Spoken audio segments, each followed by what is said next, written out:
Alrighty, guys. Thank you for joining me tonight, wherever you may be. This is Beyond the Mat. Once again, it's May 2nd, 2022. We're here on a Monday to discuss some WWE Monday Night Raw. Live from Greensboro, North Carolina. Today was Dwayne Johnson's 50th birthday, as we saw several times tonight. I thought we would get a little bit more recognition for the great one. Instead, we got a Seth Rollins appreciation night tonight. We also saw a punt by the Bloodline straight to Smackdown to let us know what exactly the six-man tag match at Backlash is going to stipulate. And I got to tell you, I was a little bit disappointed in that. This is probably the third or fourth time in the past month that we've been expecting something to happen on Raw, and then it gets punted to SmackDown. And I can only hope that on SmackDown they do something to make this match more than just a regular six-man tag match, because if it is, it's going to be pretty lame. At the very least, they have to make it stipulated somehow that if McIntyre's team wins, then he gets a title shot at the next pay-per-view against Roman Reigns. McIntyre's team loses, he no longer gets any title shots. I think that that's a good way to at least add some sort of worth to this match. Otherwise, there's no point in having the match. Same as the six-lady match we had at the end of tonight was pretty much pointless. Nothing really came out of that of any consequence other than seeing Bianca Belair and the other baby faces all hug and caress each other in the ring after the match. Adam Pearce was saying that upper management was going to evaluate Sonya Deville's in-ring performance tonight to determine whatever they were going to determine. We didn't see what the result of that was. We also didn't get any kind of explanation for why Tommaso Champa, or as we know him now, just Champa, has been attacking Mustafa Ali after all his matches. That happened again tonight. No explanation whatsoever from commentary. And these are the kinds of things that we see on WWE television. We get no explanation whatsoever, and then we see them again and again and again, and we see them so many times to the point where we don't care anymore, or it has no impact. Case in point, Lacey Evans. Lacey Evans on SmackDown has conducted the same promo over and over and over again. 4 weeks in a row. It's an emotionally captivating promo. She delivers it well. The story's great. But when you hear it 3 or 4 times, it loses its weight.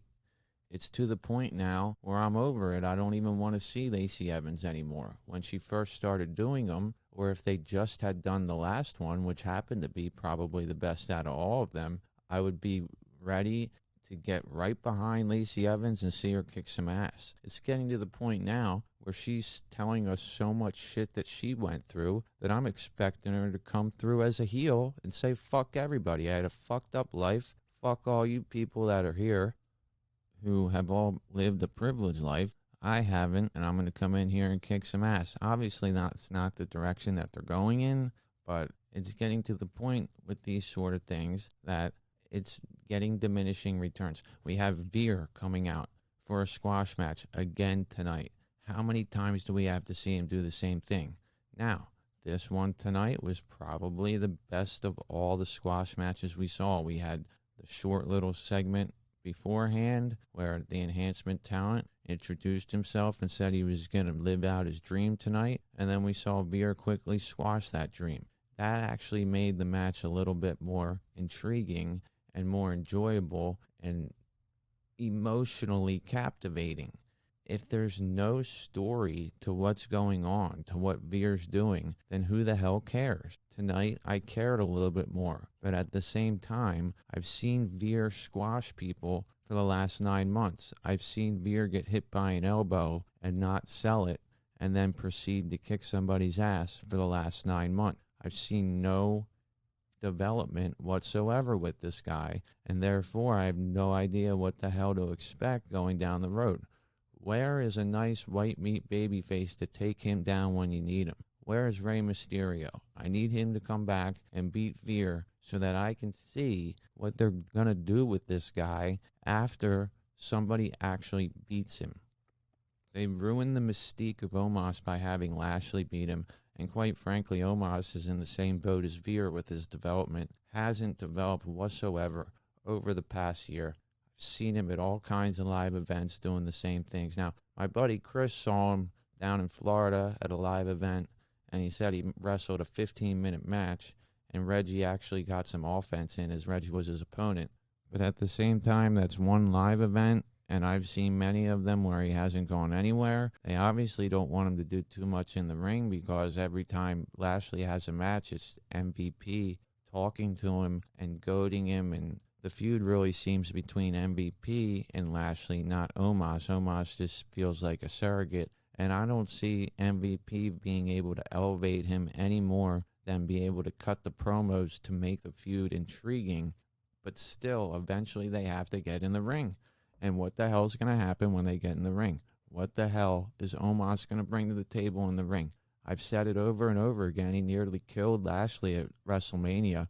What good is it going to do for Lashley to beat him now that he already has beat him? And what good does it do to have Omos beat him? He's been beaten. All it does is show that he has progressed somehow with MVP at his side.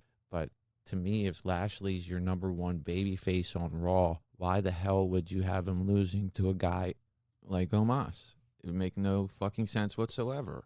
So there's a lot of different things that just don't make sense to me, and they're going in all these different directions, and some of them are directions that I think are leading them directly to a dead end and leading us directly to watching a bunch of crap. Now, tonight's episode wasn't all crap, but I actually enjoyed it. It was well done. The matches weren't bad. The production was pretty good. But again, there was stuff that was repetitive and didn't seem like it really needed to be there. And at the end of the day, those are the types of things that slow down a 3-hour show and make it one that we say, why the hell is this 3 hours? Can't they get this done in 2? Where's my pillow? Should I go to sleep during this Miz TV segment? What should I do? Now, a couple things that I did see that I really liked is we saw Nikki Ash backstage after she lost the 24/7 segment. Dewdrop popped up out of nowhere, looking like a biker chick, badass, that wanted to kick some ass, and said to Nikki Ash, are you ready to stop messing around? Are you ready to get serious? Nikki Ash said yes. I'm not the biggest Nikki Ash fan in the world, but I am a fan of Dewdrop. I'm a fan of seeing her back on TV, and if they're going to have her doing something other than working main event matches before Raw that we don't even get to see, unless for people that tune in the main event on Peacock, I'm all for it. I think Dewdrop's a good worker. I actually was really hoping that they'd team her up with Becky Lynch, and we'd see Becky Lynch be able to guide her a little bit as her tag team partner. But then again, I don't want to see Becky Lynch get relegated to a tag team and get buried in that mess, because that's where we see Sasha Banks right now. And in my opinion, Sasha Banks is the best wrestler that they have in the ladies division, and by far the most grossly underutilized superstar or wrestler, whatever the hell you want to call them, in women's wrestling in any promotion. Speaking of women's wrestling, we had Becky Lynch talking about women's wrestling last week, and it caused a big uproar amongst a lot of AEW fans and just wrestling fans in general, because she said that WWE's women's roster by far the best. They get more time, and it's just a whole nother league. I'm paraphrasing here. Now, a lot of people are saying, well, AEW only has 3 hours of TV per week. WWE has 5. But if you look further than that, and you look at the percentage of those hours that are allocated to females versus allocated to males, WWE almost has a 50-50 split between their female to male ratio of on-screen time, whereas AEW during those 3 hours is more like an 80-20 mix. Thunder Rosa, their champion, gets on TV for like 30 seconds, and in WWE, almost every other segment is featuring some sort of women's superstar. I'm not saying there's anything wrong with what AEW does or anything wrong with WWE does, but all Becky Lynch did was answer a question the way that she wanted to answer it, the way that she felt. She did compliment people in AEW, such as Ruby Soho. She said that she wants them to do well. I want them to do well. I think we all want them to do well. I don't see the big issue with Becky Lynch speaking her mind about this stuff. I really don't. I don't understand why We can't just call a spade and say WWE is allocating a little bit more time to women than AEW. It doesn't mean that AEW is doing a bad thing. They're doing their thing, and that's fine. And it doesn't mean that Becky Lynch is saying that WWE's content, 100% of it, of the women, is actually good. Some of it sucks. We saw some of it that sucked tonight in that 24/7 segment. But then again, you got to give credit where credit's due to WWE for doing what they can to incorporate women into their program. Even if they are women who aren't getting the spotlight, or we feel like they're being misused, or they're all jammed into a 6 women's tag match that has no consequence like it did tonight. Regardless, they use their women a lot, and I think that that's something that they ought to be praised for, or at least acknowledged, and we shouldn't be making a big deal about what Becky Lynch said. There's things that AEW stars say about WWE, and likewise, there's things that WWE stars are going to say to ruffle the feathers of AEW fans. I don't think they mean to do that. I think that it's just something that happens. It's the nature of the beast. We all need to calm down and just recognize it as 2 competing brands and not be so hung up on the competition between the 2 brands. After all, it's not us competing against each other. It's 2 companies that are just doing what they do. I mean, there's some podcasts I listened to this weekend that you would think that the fans were at war. There was somebody who actually said that if you're a WWE diehard fan and you say this and that about AEW, I want to know where you are so I can come beat you up because you don't know what you're talking about.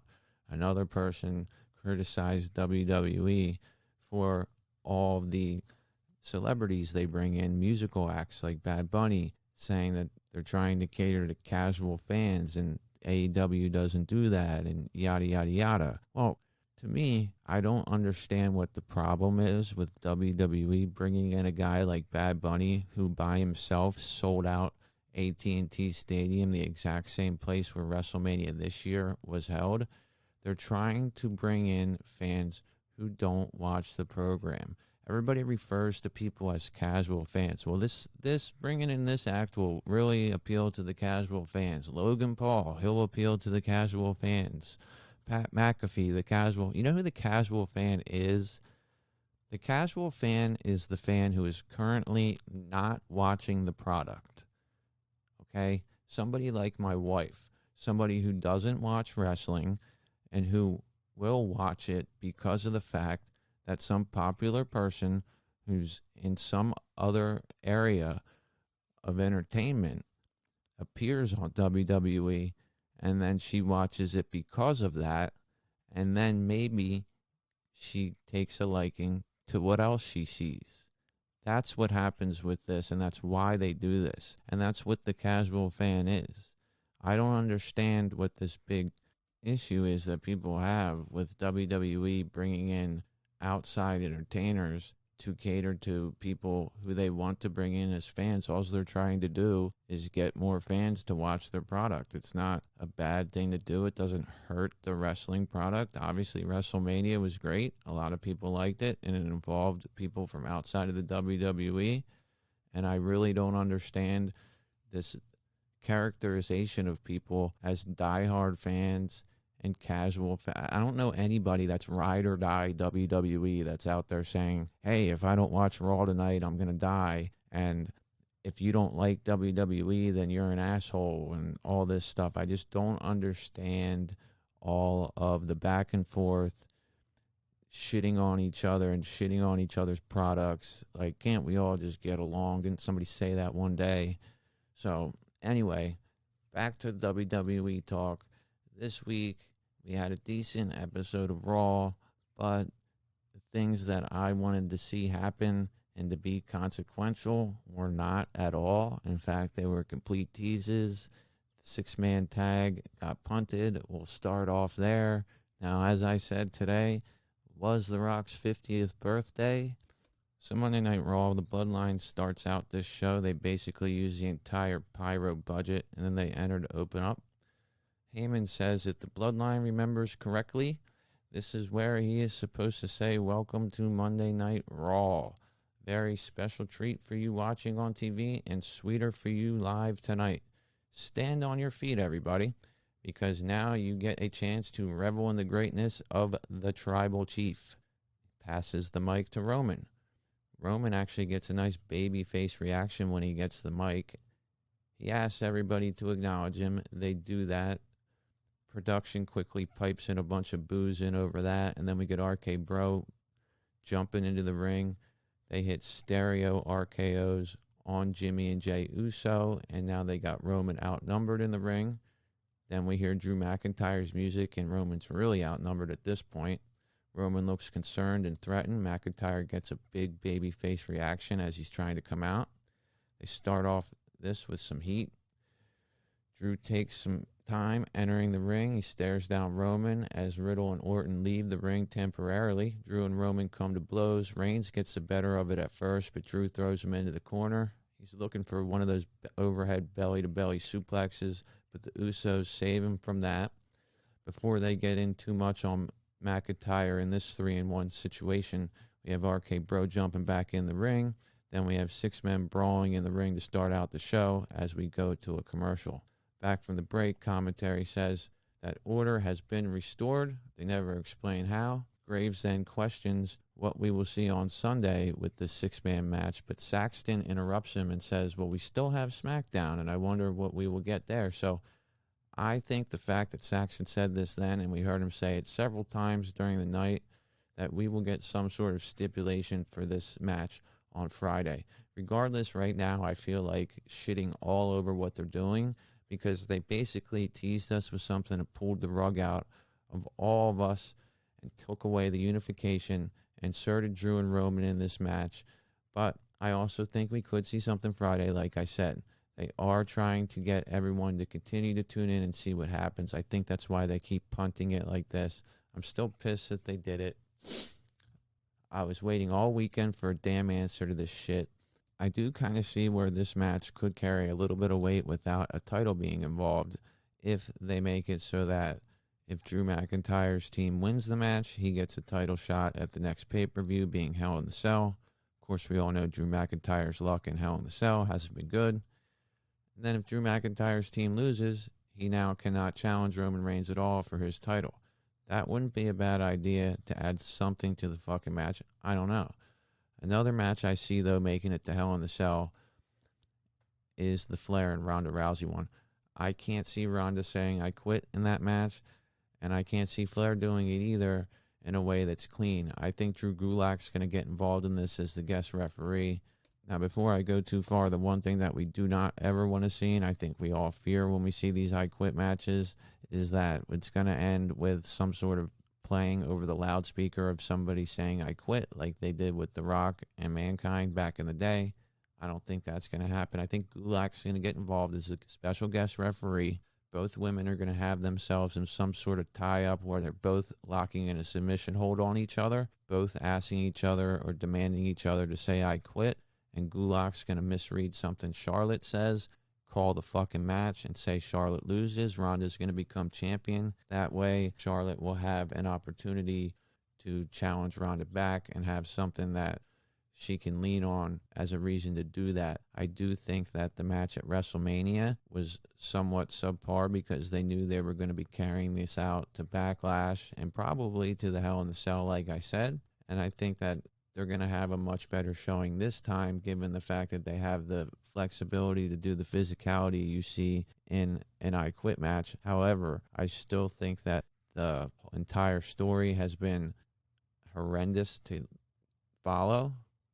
It's been a complete joke as far as the promos, and the fact that they've had to get Drew Gulak involved to the extent that they have is utterly ridiculous. You have one of the best, if not the best, female wrestler in the world, a woman who advertises herself as the baddest woman on the planet, and they can't put together a set of promos and a feud that's worth getting behind. I mean, the fact that they had to bring Gulak in here, which I don't have any complaints about. I like everything Gulak's done. He's been funny as hell, and I definitely think that him being the referee is something that's probably going to happen. I mean, he's done 60 other jobs for him. I don't see why they can't have him be the referee in this one and add some humor.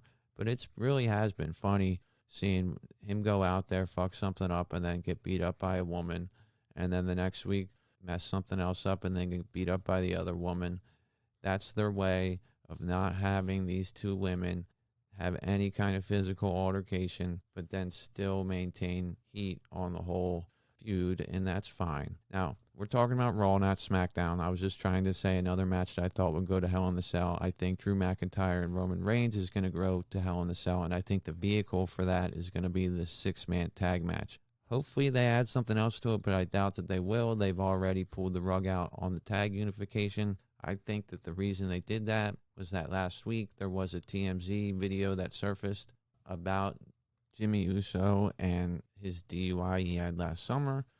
It was the cam that he had on him while he was interacting with the police officer. It did not look good. I'm not going to describe it, but it made him look very bad, and that publicity could have caused WWE to stutter step a little bit with this and not want to publicly crown the Usos as their double champion. Now, at the same time, I weigh that against the fact that he's gotten in trouble before with the law, and they've won the tag belts a week later. But maybe this is a different situation.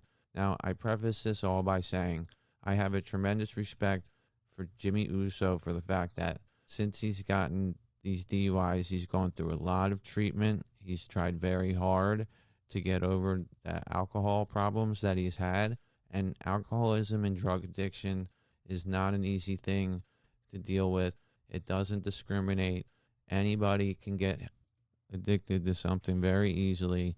Even the most innocent people that are using painkillers to legitimately kill pain can get addicted to something.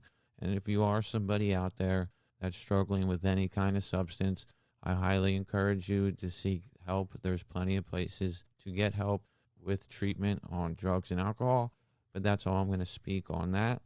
I don't think that it's something that I want to lean into too much on my show, but it is something that I'm very sensitive to, and I have a lot of friends that I've lost to addiction, and it's not something that I'm sitting here saying, oh, well, Jimmy Uso's a total screw-up. You know, Jimmy Uso had an issue, and he's been trying to take care of it. So hopefully WWE sees that, and they're not just punishing him for a TMZ video. I don't know. I don't know why they would cancel a tag unification match unless this was the plan all along, or they're trying to protect some. I don't know what the hell they're doing. It could be that they don't want McIntyre and Reigns to have their big match now, so they put them in a 6-man tag to protect the both of them. But Drew McIntyre can win this match to get his title shot by pinning Jimmy or Jey Uso and not Roman Reigns, so that protects him and gets Drew a title shot. That's where I see it going. I think we'll see that match in the Cell. We'll see Roman Reigns go over, of course. Maybe we'll get Drew McIntyre again at the UK show, which is now called the Clash at the Castle. But we also may see him take on Tyson Fury. I don't know. That's something else that's been rumored.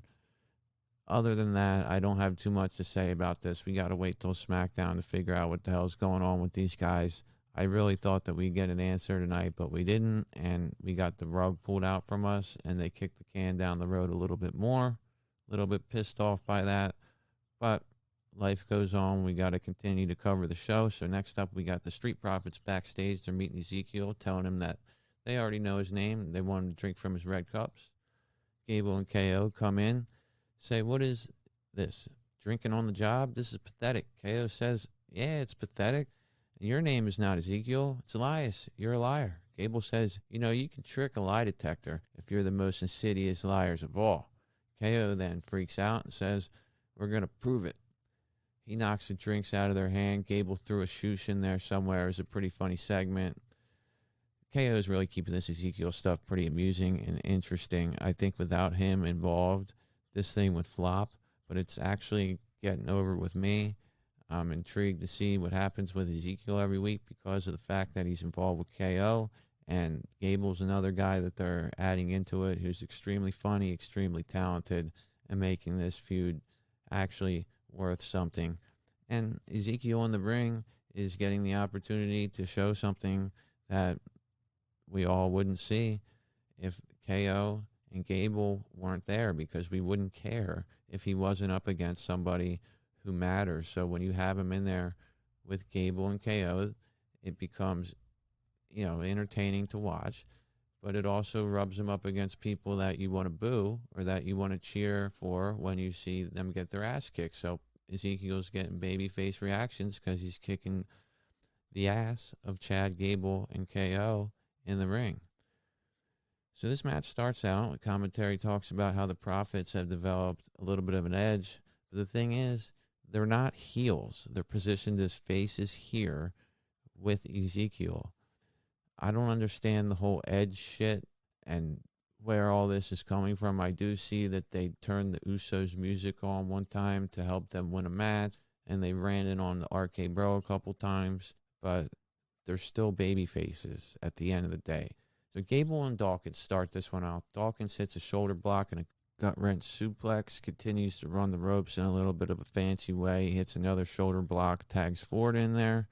Then they double team Gable, drop him down. Ford slows down the match with an arm lock in the middle of the ring.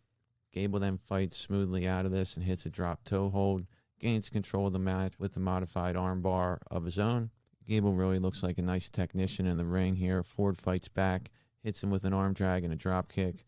Otis tags himself in. Montez tries to drop kick him out. Doesn't get him anywhere. Dawkinson comes in. They hit a stereo drop kick. That just backs him up to the ropes. Then we get Ezekiel in the ring. All three of them hit stereo drop kicks on Otis. Knocks him out to the ringside area where he lands on his feet. Then we head to a commercial. Back from the break now, Otis hits a giant splash during the commercial on Ford.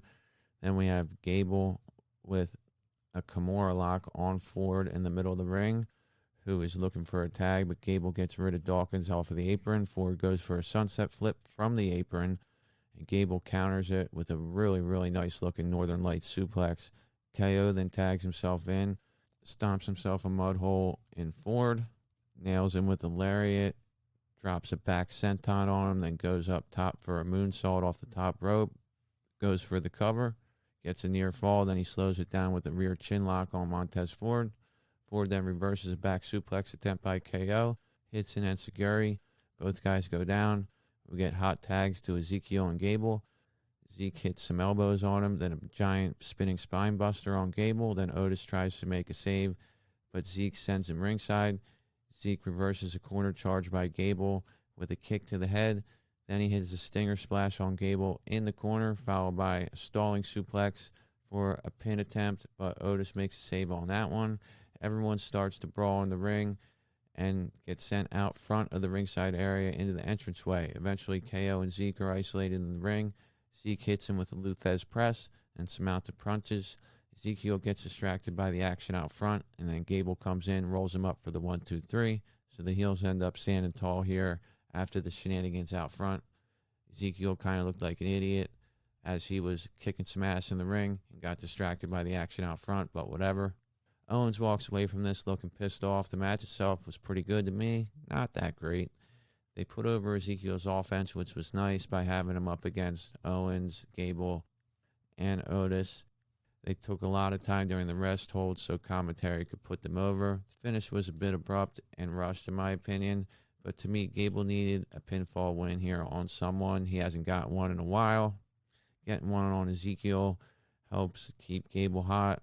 And pinning Ezekiel rather than one of the Street Profits maintains some heat in the feud that they're having with Gable, KO against Zeke. So I understand what they're doing here. I liked where they were going. Not a problem with me. Moving on, we have AJ Styles backstage, and I was happy to see him and excited to see what he had to say after the bullshit that he's been through. So we get AJ Styles backstage here. He's asked about his match with Damian Priest coming up. He said this is about Edge and his fragile ego. I had him beat at WrestleMania, but then Priest showed up out of nowhere, and Edge doesn't like that I say I had him beat. He's insulted by it. How about if I beat Priest tonight and he's barred from ringside at Backlash? If I don't, it'll be an uphill battle for me. So right here we got AJ setting up the stipulation to keep the stupid distractions from ending his match at Backlash. The thing is, I don't think that will matter because if Priest isn't able to be at ringside, Edge will have another surprise up his sleeve, another henchman, if you will, maybe Champa, maybe a henchwoman and Rhea Ripley appear, or maybe the lights will go out and turn blue and send AJ into a trance. I don't know. I guess we will see what happens, but this is what I thought after this promo. I thought even if Edge loses the opportunity to have Damian Priest ringside for him, that some shenanigans are going to happen at Backlash regardless. So we get to the match here. Priest and Edge enter together to Edge's music. I really like the presentation here. I like the fact that Edge is working with a younger guy, helping him get over. God knows Priest was in a desperate need of a new coat of paint here. He got it. I think it looks good on him. With Edge, it's hard to take what he's doing because he started out as a lost soul. Then he joined the Brood. Then he was a white meat babyface. None of that really sent him anywhere. Then eventually he became the ultimate opportunist and the rated R superstar, and that's really where his career took off. And so having been that for so long and then having done this babyface run as a Hall of Famer, tagging with his wife, beating The Miz, protecting his family from Seth Rollins, and then starkly changing into this dark character that thinks he's better than everybody, cuts extremely long promos, gets angry at the crowd, goes for the low-hanging fruit, heel heat, and names his faction after a former C-level pay-per-view in Judgment Day is just a little bit too much. It's a little bit too heavy-handed. To me, again, this is the law of diminishing returns. We've seen Edge do these promos and talk about what his mission is over and over and over again. And when you see it 4 times, it doesn't carry any weight anymore. That's the problem. It's not that Edge and what he's doing isn't appealing or it's bad or anything like that. It's just fucking obnoxious. He gets out here, he gets on the mic, everybody's booing him. He loses his composure in the middle of this one, and they send AJ out early. But he says, "We are Judgment Day."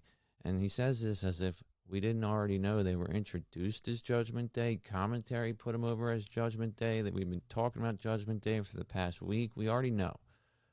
So then, I know most of you can't stand to look at yourselves in the mirror, Ed says. But I know most of you probably don't like me anymore. In fact, you probably despise me. But that's because you despise yourselves. You can't look in the mirror because it would make you feel ill. Everyone here in North Carolina. And then the crowd starts getting involved, and he says, "Oh, shut up.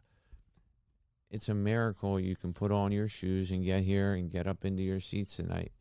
If you could support a sports franchise and had the money to do that here, it would be known as the Lemmings. A lemming is a rodent or a group of people like yourselves with very few teeth that will join a movement." He says, "AJ, don't be a lemming. Use your intelligence, but I know you won't. Your heart outweighs your brain. If you aren't staying home with your kids and your wife, you are rushing into pain and judgment at Backlash. The fans don't want to hear it." He starts getting angry at the fans. It's a little bit obnoxious here. It's a little bit embarrassing for him. And then all of a sudden, AJ interrupts him and comes out for the match. Now, to me, this promo was absolutely terrible. Edge has his gimmick now of being better than everyone. Again, like I said, why is he doing the cheap heat where you make fun of sports teams, you make fun of people for having no teeth, and make fun of every single town that you're in? That's something that heels do who don't sit on a mountain of omnipotence, as he says. You can see it on his face when he's doing these promos that he knows it isn't working and it isn't resonating with enough fans. And I can just see it in him. I've been watching him for the better part of like 25 years, and I've never seen him this uncomposed in the ring. It's utterly ridiculous and honestly hard for me to watch. I know there's people that like it. To me, I like the repackaging of the two guys. I don't like the delivery and everything else with this whole faction. But moving on, we get to the match. Priest starts by throwing some bombs at Styles. Styles throwing bombs back. AJ then rolls out of the corner and dodges Priest to take control at first, but Priest quickly gets back into control with a big right and then nails a big boot.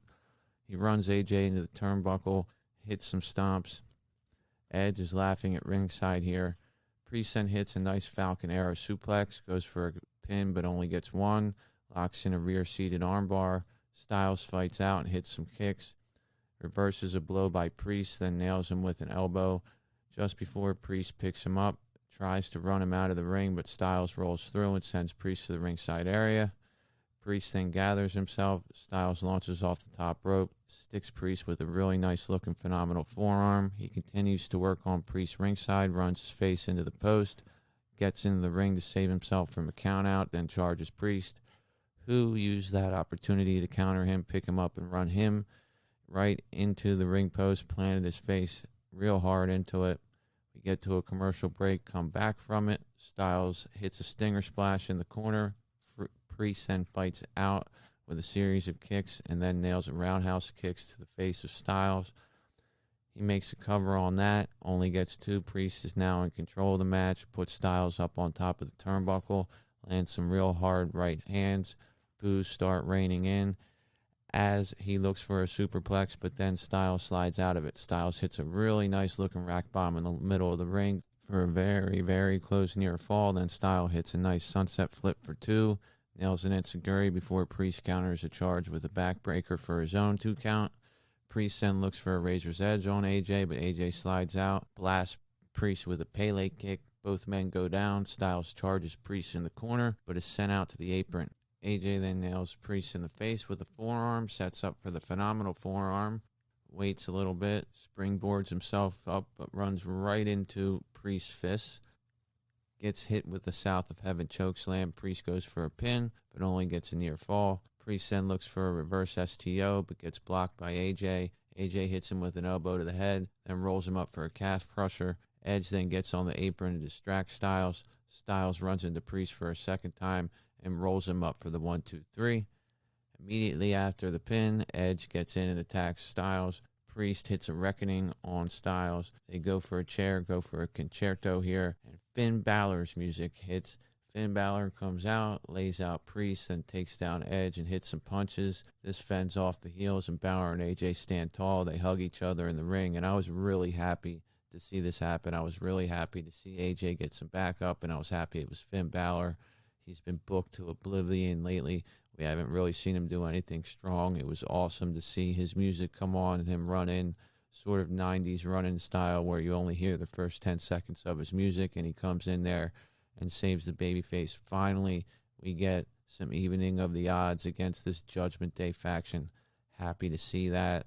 I like to see where AJ and Finn Balor go as a team, continuing to work together. I don't know if we're going to see them do any tag work together, but they certainly can do a tag match between those two against Priest and Edge if Edge is ever going to wrestle on TV. But right now it seems like Edge is more of a pay-per-view worker, maybe a 6-match-a-year guy. He's at that point in his career, and that's one of the reasons why he has this faction. So who the hell knows where they're going to go. But I'm glad to see Finn Balor help AJ out here. And who the hell knows, maybe it'll lead to Finn Balor turning on AJ and joining Edge as well. I don't know. But I was just happy to see it not just be another situation where AJ Styles got completely taken advantage of by Edge and his self-indulgent faction bullshit and hit with a concerto. He didn't need to be handled that way. It's nice to see going into this pay-per-view that there's some order here, and we know that Priest isn't going to be doing any interfering ringside, and it's nice to see that AJ Styles has a little bit of momentum and has an ally by his side. So now we got The Miz on Miz TV with Mustafa Ali. This was a quick segment. Miz comes out, introduces Mustafa Ali. Mustafa Ali comes out, his music cuts off real fast. Miz gets pissed off and questions why something's wrong with Miz TV. Then Ali's mic doesn't work too well when he's trying to talk. Austin Theory interrupts the whole segment. He comes out there and says that Miz's loss last week to Mustafa Ali ought to be stricken from the record permanently because the Miz was not prepared. Now, I don't understand what the hell sense this makes because wins and losses in WWE clearly don't matter. We all know that up to this point. So Austin Theory here doesn't really have a good point. Now, Theory goes on to say that Mr. McMahon has awarded a U.S. title match to Mustafa Ali, but it is a handicap match. So it'll be Theory and Miz versus Mustafa Ali in a U.S. title handicap match. This match actually started during a commercial break. We get back from the break. We have Miz standing over Ali. Mustafa got in a nice-looking neck breaker. That's about it in this match. Ultimately, the 2v1 scenario for him wasn't anything he could handle. Theory sent him ringside at one point by pulling down the rope while he was trying to run the ropes. And the finish saw Miz hit a skull-crushing finale out of nowhere. And the U.S. title obviously stays on Theory's waist here. At least we saw the title on the show, but obviously we definitely need to see it in a better kind of match than this defended. This is hardly a title defense at all. And then at the end of this, we saw Tommaso Ciampa attack Mustafa Ali in the same manner in which he did last week. Again, really no explanation for this. We have no idea what's going on. And if they continue to have Ciampa attack Ali, it's not really going to mean anything because we have seen it so many times. So they need to move somewhere with this Ciampa-Ali feud and not just show us having Ciampa attack him, or it's just going to be basically something that we associate with Mustafa Ali's entrance or exit from the ring. What is Ciampa doing? What is Mustafa Ali doing? What are they doing together? Show us, please. Because looking at this Backlash card, there's like 7 matches on it and only 2 that seem like they have any kind of worth to them. And I'll get to that later. Now, moving on, we got Rollins Appreciation Night. Byron Saxton doesn't understand why we have Rollins Appreciation Night. Graves says tonight's all about Seth Rollins. He's real excited. Says we're going to honor him. Rollins gets out there. He says, finally, it's time for Monday Night Rollins. He said last week we were celebrating Randy Orton. Now let's celebrate someone who is a trendsetter. Called himself many things, including a sex symbol. Also, of course, the visionary and the revolutionary. So everybody get up and out of your seats. Get on your feet because tonight is Seth freaking Rollins Appreciation Night. The lights then go out. We got a spotlight on Rollins. People are yelling, you suck to him. Then they pipe in some people humming Rollins music over top of people yelling, you suck at him, which was clearly done post-production here in the truck. The fans are chanting his music. It's definitely not fans actually chanting his music unless they joined into the piped-in sounds. Then we got Seth saying, oh, it's giving me chills. It feels good, doesn't it? Seth Rollins in the spotlight, and then he cackles. Everyone starts chanting Cody right as that sort of cackle ends there. So we go from everyone humming Seth's music to everybody conveniently chanting Cody.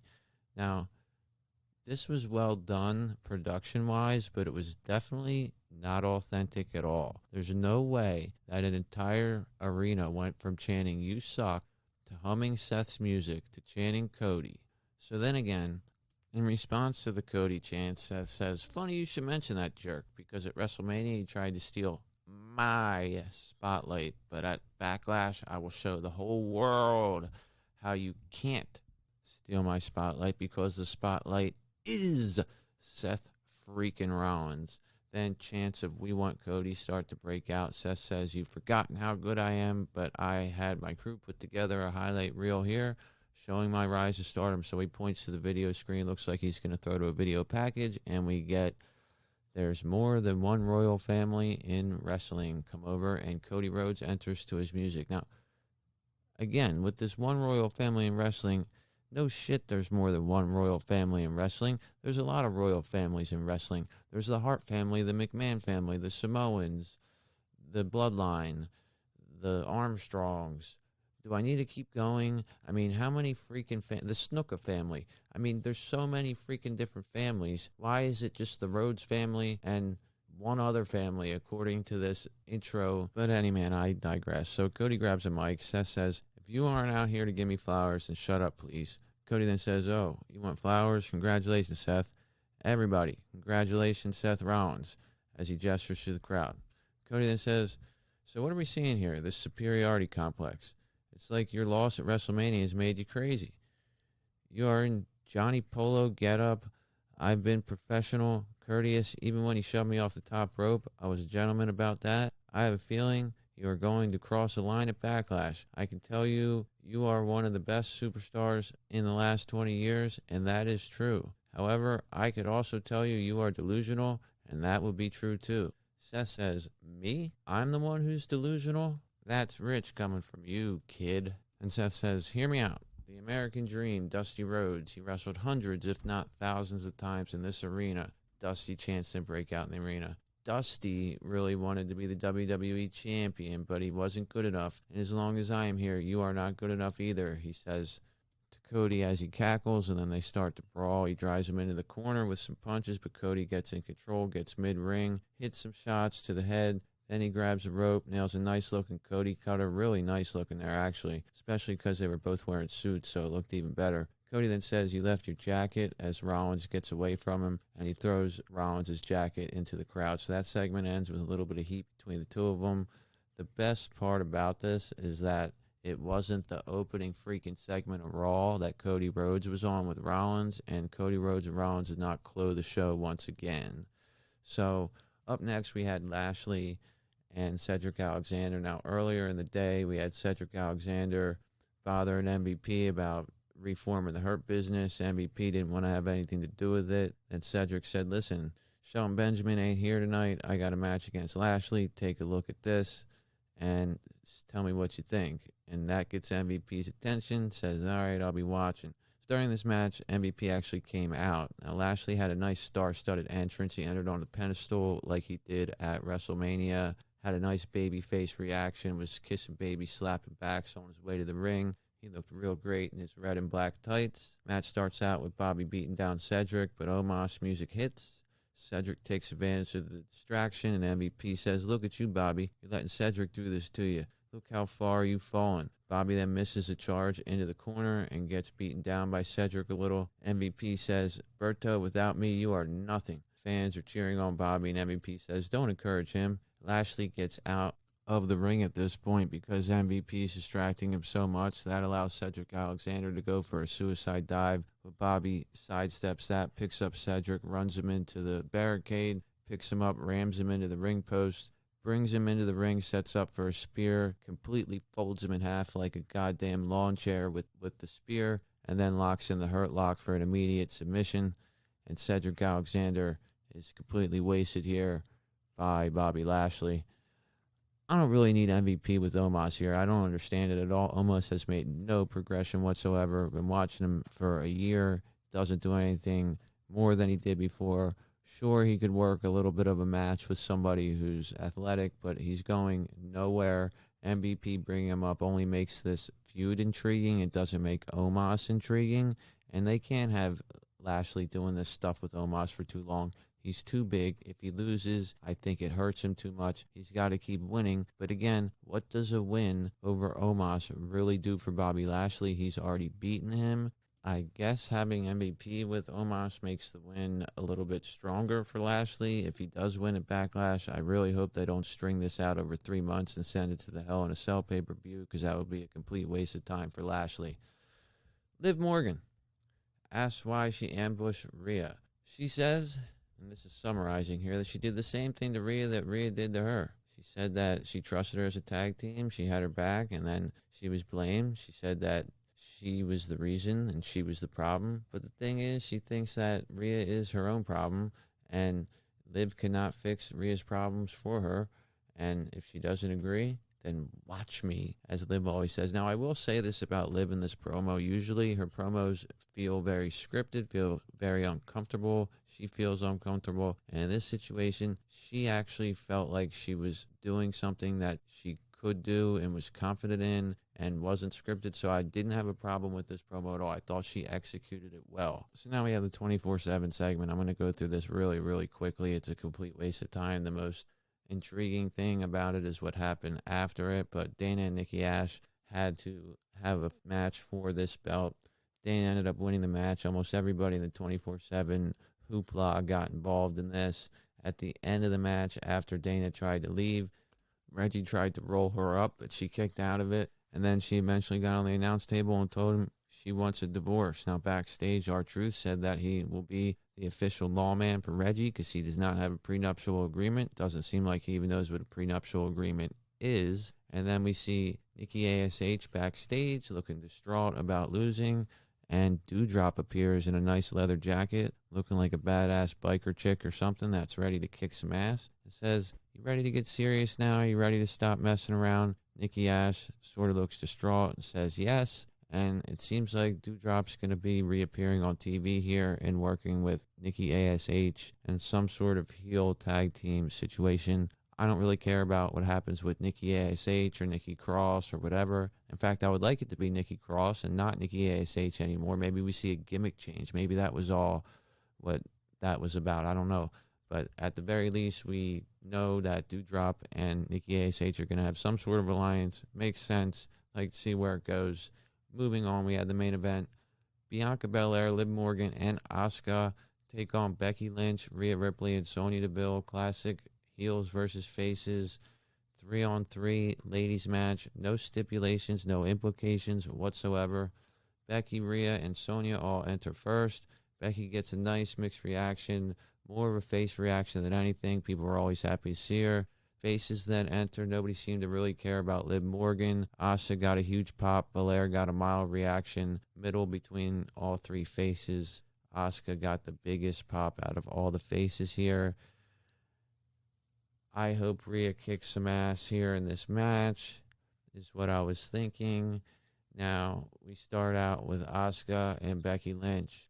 Lynch is in there mocking, says, "You don't know who I am." She dodges a bunch of strikes by Asuka, looks a little bit shaken by this, tags Sonya in, but then Belair gets tagged in. Seems like Sonya's now scared of Belair, so Ripley tags herself in. Ripley blocked Belair from accessing the face corner. EST chants start to break out in the building. Ripley gets in control here early with a waistlock and a slam, but Belair equalizes it with a waistlock of her own and a slam. Dodges a lariat by Rhea Ripley, goes for a stalling suplex, but Ripley slips out, pulls her down by the hair, then goes and wipes out Liv Morgan on the apron just for the fuck of it. Liv distracts the referee for a second, and the heels take over, working on Bianca. Deville tags in, goes for a snapmare and a springboard sliding knee. Bianca avoids that, then Bianca reverses a corner attack, hits a one-footed basement dropkick, tags Liv into the match. Liv gets whipped into Deville. Then in the corner, a body slams hit by Belair. Liv then takes over. Deville turns the tables on her with a big lariat. Then Lynch tags in, hits with a blind tag. Starts working on Liv, nails her with a pair of uppercuts before Liv goes for a backslide pin combo for 2. Liv, now in control, hits a couple of knees and a charging step-up knee strike into the corner before she nails Becky in the face with a top rope rolling thunder kick. Ripley then gets sent ringside after a whip into the ropes. Liv then suicide dives onto Ripley, starts mounting some punches on her, only to eat a baseball slide to the face by Becky Lynch. Becky then throws her back in the ring, hits a top rope elbow for a near fall. We then go to a commercial break. Back from the commercial, we got Ripley in the ring, beating the hell out of Morgan, ramming her head into the mat over and over again near the heel corner. She grabbed Liv by the hair again. Liv tries to fight out of it with some wailing strikes, but Ripley drops her with a clothesline. Then she tosses her like a rag doll into the heel corner. Drives several shoulders right into her. Tags in Becky, who comes in and mocks Asuka. Goes for a manhandle slam, but Morgan hits it with an elbow and very sloppily reverses that. Goes for a real bad-looking float-over DDT, but knocks Becky down with it. Then we get a hot tag to Belair and Ripley. Ripley got the better at first, but Belair then gets in control with a big shoulder block. Gets a big, nice stalling vertical suplex for a 2 count. Bianca then goes for a power slam, but Ripley slips out. Forces Belair into the corner, starts to beat her up a little bit, goes for a superplex. Belair fights out, knocks Rhea down. Becky then gets in with Deville. They both distract Bianca, prevent her from hitting a splash on Ripley. Ripley and Sonya then hit a double superplex on Bianca. Looked pretty nice looking, kind of scary because her head kind of hit the mat in a weird way. Sonya went for a cover, but Liv Morgan made the save. Finally, Asuka's tagged in again. She works against Sonya, nails a nice shoulder block, then a rear view in the corner. Sonya tries to fight back with a double axe handle, but Asuka isn't fazed by it. She runs the ropes, hit a basement drop kick for 2. Now, a cool little spot coming up here. Liv Morgan blind tags and steps down to the ringside area. DeVille is sent outside through the ropes and runs right into a facebuster knee by Morgan. Actually looked pretty nice. Then we get Morgan back in the ring with everybody else. Lynch takes out Asuka. Ripley takes out Belair. We got Morgan and DeVille left in the ring. Liv eventually hits her finish, Oblivion, on DeVille for the 1-2-3. And we have the faces going over here to send the crowd home happy, all embracing in the middle of the ring. Becky, the rest of the heels looking very distraught. End of the night, no implications on this match whatsoever. I'm not sure if Belair's got a match at the next pay-per-view. Not sure if Asuka and Becky have a match. Not sure if Liv and Ripley have a match. All we know is that they all interacted tonight, and we have no idea what they're doing next.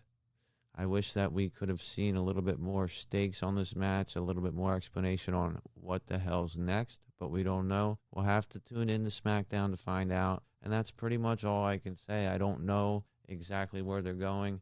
Again, nice to see 6 women out there performing at the top of their game to main event a show. I love it, but I want to see some story, and I want to see where they're going with it. We got 3 women's in singles feuds, but they don't have singles matches on the pay-per-view scheduled for this weekend. That could change at any moment. I understand that there's a reason why Pierce was saying what he was saying to DeVille about upper management looking at her in-ring work and whether or not she's going to be an authoritative figure, and maybe the fact that she tried to put her feet on the ropes in this match during one of her pin sequences will be what upper management says causes her to lose her job as a management figure and returns her to the ring full time. And we'll get an announcement that DeVille and Bianca Belair will have a match at Backlash. At least that's something. I don't know how you can have Becky Lynch and Asuka have a match this short notice with no story whatsoever at Backlash. And Rhea Ripley and Liv Morgan have the built-in story, and they can throw that match in there at any time. But what the hell? Make it a tag match. Say that it's Becky and Rhea Ripley versus Liv Morgan and Asuka. And I know the singles matches for both of them would probably be better. Rhea just fucking turned on Liv because of being held down in a tag team. But in this case, I don't think the man, Becky Lynch, is going to be holding you down. I think it will work out. That's just an idea of mine. I don't think it's actually going to happen. But looking at this card, we got Madcap Moss against Happy Corbin. We have the I Quit match with Flair and Rousey.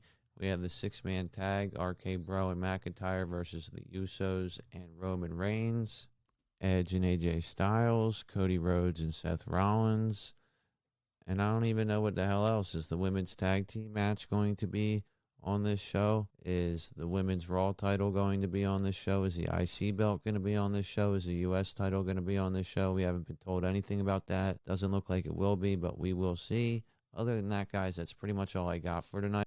Kyle and I shall be back tomorrow with a weekend review and a look ahead at Backlash. Like I said, we got the bonus content coming out the next week. Please tune it in and turn it up to Beyond the Mat whenever it comes on. Subscribe to us on all podcast platforms. Look for me on Twitter at BeyondMatWWE, and shoot us an email at any time with any suggestions or questions. I'll read anything on air as long as it's appropriate. If you ask a question, my email address is matt@beyondthemat.com. Other than that, guys, have a great night. Try to hang in there till Friday. We'll see if anything exciting happens. Thank you so very much for joining me and listening to my show once again. If you could leave a review, that'd be great. Other than that, take care, everybody, and I will see you next time.